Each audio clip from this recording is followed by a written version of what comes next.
ये कहानी है दो बहनों की। दोनों बहनों में बड़ा प्यार था। एक का नाम था बुद्धि, दूसरी का नाम था भाग्य। वैसे तो हमेशा वो दोनों मिलजुल कर रहा करती थी, लेकिन न जाने क्यों एक दिन उन दोनों में एक बात को लेकर बहस हो गई। मुद्दा था कि दोनों में से बड़ी कौन है। दोनों को ही नहीं पता था कि कौन बड़ी है, इसलिए वे दोनों ही अपने अपने बड़े होने का दावा कर रही थी। लंबी चलने वाली बहस का कोई परिणाम नहीं आता देखकर दोनों ने मिलकर एक समाधान निकाला। दोनों ने तय किया कि वे दोनों एक साथ किसी एक घर में जाएंगी और वहां अपनी अपनी शक्तियां आजमाएगी। जो बड़ा होगा वह जीत जाएगा। दोनों चलते चलते एक किसान के घर तक आ पहुंची। इस किसान के घर में उसके दो बेटे रहते थे।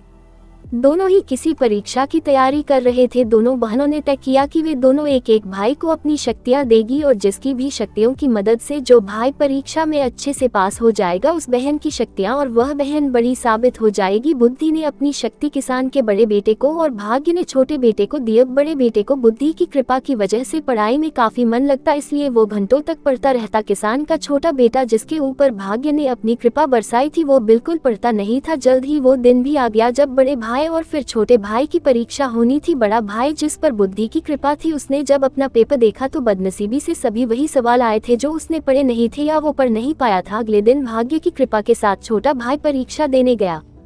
भाग्य उसके साथ था, इसलिए उसके पेपर में सबसे आसान प्रश्न पूछे गए थे, लेकिन सब व्यर्थ था क्योंकि उसने कुछ भी नहीं पढ़ा था। वो पछताने लगा और सोचने लगा कि उसने थोड़ी सी भी बुद्धि पढ़ाई में लगाई होती तो आज वो आसानी से पास हो जाता। इस तरह बिना भाग्य के किसान का बड़ा बेटा और बिना बुद्धि के किसान का छोटा बेटा परीक्षा में फेल हो गया। इस घटना से भाग्य और बुद्धि दोनों बहनों को ये अच्छे से समझ में आ गया कि जब वो अलग अलग है तब दोनों ही छोटी है और साथ है तो दोनों की ताकतवर और बड़ी है। बड़ी ही सरल बात ये कहानी हमें सिखाती है कि हमें भाग्य और मेहनत, स्मार्ट वर्क दोनों को ही अहमियत देनी चाहिए।